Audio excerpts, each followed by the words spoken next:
నమస్తే, welcome to our channel. మహారాష్ట్రలోని పూణేలో ఓ ప్రైవేట్ హెలికాప్టర్ కుప్పకూలిపోయిన సంగతి తెలిసిందే. పూణేలోని పౌద్ అనే ప్రాంతానికి దగ్గరలో ఈ ఘటన జరగ్గా ఆ హెలికాప్టర్ ముంబై నుంచి విజయవాడకు వస్తుంది. మధ్యలోనే ఇలా ప్రమాదానికి గురైంది. ప్రమాద సమయంలో హెలికాప్టర్లో 4 ప్రయాణికులు ఉన్నారు. అయితే వీరిలో అందరూ అదృష్టవశాత్తు ప్రాణాలతో బయటపడ్డారు. కానీ అందరికీ గాయాలయ్యాయి. వీరిలో కెప్టెన్ తీవ్రంగా గాయపడగా ఆయనను ఆసుపత్రికి తరలించారు.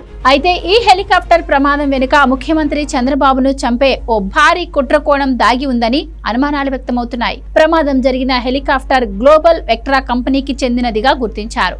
ఆ ప్రమాదం ప్రతికూల వాతావరణ పరిస్థితుల కారణంగా ఈ ఘటన చోటు చేసుకున్నట్లు బయటకు చెబుతున్నారు. కానీ హెలికాప్టర్ కూలిన అనంతరం కొన్ని విస్తుపోయే నిజాలు వెలుగు చూశాయి. ఏపీ సీఎం చంద్రబాబు పర్యటనల కోసమే హెలికాప్టర్ను ముంబై నుంచి విజయవాడకు రప్పిస్తూ ఉండగా ఈ ప్రమాదం చోటు చేసుకుంది. నెల రోజుల నుంచి మెయింటెనెన్స్ దశలో ఉన్న హెలికాప్టర్ను విజయవాడకు పంపించినట్లుగా ప్రచారం జరుగుతోంది. రాష్ట్రంలో సుదూర ప్రాంతాలకు సులువుగా వెళ్లడం కోసం ముఖ్యమంత్రులు హెలికాప్టర్లలో వెళ్లే సంగతి తెలిసిందే. సాధారణంగా ఈ హెలికాప్టర్లను రాష్ట్ర ప్రభుత్వాలు ప్రైవేట్ ఏవియేషన్ కంపెనీల నుంచి అద్దెకు లేదా లీజుకు తీసుకుంటాయి. ఆ క్రమంలోనే చంద్రబాబు పర్యటనల కోసం ఏవియేషన్ కోఆర్డినేటింగ్ ఆఫీసర్ నరసింహారావు ఆధ్వర్యంలో గ్లోబల్ వెక్ట్రా కంపెనీకి చెందిన ఓ హెలికాప్టర్ను బుక్ చేసుకున్నట్లు తెలిసింది. మరో 2-3 రోజుల్లో కూడా సీఎం పర్యటనలు వివిధ జిల్లాల్లో ఉన్నాయి. ఈ కారణంగానే సీఎం పర్యటన కోసం ఆ హెలికాప్టర్ను హైర్ చేసుకున్నట్లు తెలిసింది. అదే హెలికాప్టర్ తాజాగా క్రాష్ కావడంతో ఏపీ అధికారుల్లో తీవ్ర చర్చ జరుగుతోంది. హెలికాప్టర్ క్రాష్ పై పోలీసులు, ఇంటెలిజెన్స్ ఆరా తీస్తున్నాయి.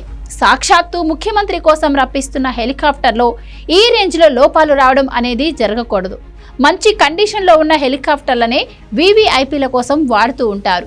తరచూ సాంకేతిక లోపాలు తలెత్తుతూ ఉండే పాతబడిన హెలికాప్టర్లను సీఎంల కోసం వాడరు. కానీ ఇక్కడ చంద్రబాబు కోసం మెయింటెనెన్స్ లో ఉన్న హెలికాప్టర్ను పంపడం అనుమానాలను రేకెత్తిస్తోంది. మరోవైపు వాతావరణ పరిస్థితుల కారణంగానే హెలికాప్టర్ కూలిపోయింది అనుకోవటానికి లేదు. పైలట్లు తమ మార్గంలో వాతావరణం ఎలా ఉండబోతుందో ముందే రిపోర్ట్ చూసి బయలుదేరుతూ ఉంటారు. ప్రతికూలంగా వాతావరణం ఉంది అనుకుంటే అసలు బయలుదేరే ప్రయత్నమే చేయరు.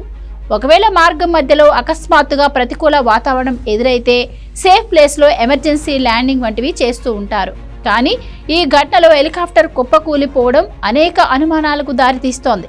అందుకే ఈ అంశంలో ఇప్పుడు కేంద్ర ఏవియేషన్ అధికారులు, ఏపీ పోలీసులు, ఇంటెలిజెన్స్ అధికారులు రంగంలోకి దిగి విచారణ చేస్తున్నారు. అయితే ఈ హెలికాప్టర్ ఘటన జరిగిన తర్వాత వైఎస్ఆర్సీపీ సోషల్ మీడియా టీం స్పందించిన తీరు గమనిస్తే మరిన్ని అనుమానాలు వ్యక్తమవుతున్నాయి. ఘటన జరిగిన వెంటనే సైకో పార్టీ సోషల్ మీడియాలో వికృత రాతలు రాశారు. దాన్ని బట్టి చూస్తే చంద్రబాబుకు ముప్పు తలపెట్టేందుకు సైకో జగన్ పథక ప్రణాళిక వేశారా అనే అనుమానం కూడా కలుగుతోంది. అసలే జగన్ రెడ్డి గత ఎన్నికల్లో ఘోరమైన ఓటమిని జీర్ణించుకోలేకపోతున్నారు.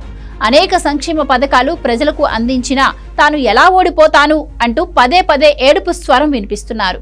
పైగా జగన్ రెడ్డి తన మెడకు కేసుల ఉచ్చు ఎక్కడ తగులుతుందో అని తెగ వణికిపోతున్నారు. మొండి వైఖరితో గత సెప్టెంబర్లో సచ్చీలుడైన చంద్రబాబును జైల్లో పెట్టి పగ తీర్చుకున్నారు జగన్. అలాంటి పని చేశాక కూడా తనను కూటమి ప్రభుత్వం ఊరికే వదిలేస్తుందని జగన్ అనుకోవటం లేదు. మరోసారి కారాగారవాసం తనకు తప్పదని, అందులోనూ ముప్పేట కేసులతో ఈసారి బయటకు వచ్చేందుకు కూడా వీలు కాని రీతిలో తనకు ట్రీట్మెంట్ ఉండబోతుంది అనే నిర్ణయానికి జగన్ వచ్చేసినట్లుగా చెబుతున్నారు. ఇలాంటి దిక్కులేని పరిస్థితుల్లోనే జగన్ తన పాడుబుద్ధి చూపించుకొని ఉంటాడని అంటున్నారు. తనకు అడ్డొచ్చిన వారిని లేదా తన అధికారం కోసం అయిన వారినే అంతం చేయించిన చరిత్ర జగన్మోహన్ రెడ్డి పేరుపైన ఉంది. కన్న తండ్రి చనిపోయినా కూడా ఆ శవాన్ని పక్కన పెట్టుకుని అధికారం కోసం వెంపర్లాడిన పాడు చరిత్ర ఆయనది. పైగా ప్రజల్ని ఇబ్బందులకు గురిచేస్తూ నియంతలా వ్యవహరిస్తూ ఒక సైకోగా జగన్ రెడ్డి పేరు తెచ్చుకున్నారు.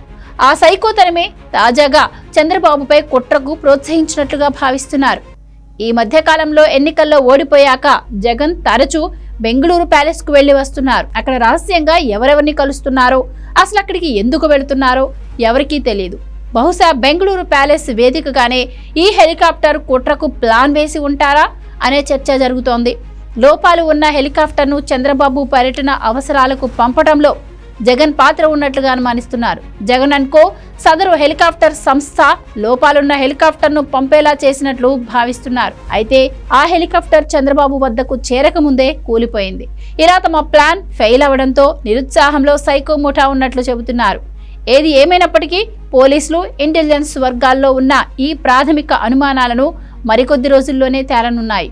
ఇప్పటికే సీఎం కోసం వస్తున్న హెలికాప్టర్ కూలిపోవడాన్ని సీరియస్గా తీసుకున్నారు రాష్ట్ర పోలీసులు, కేంద్ర ఏవియేషన్ వర్గాలు, ఇంటెలిజెన్స్ విభాగం.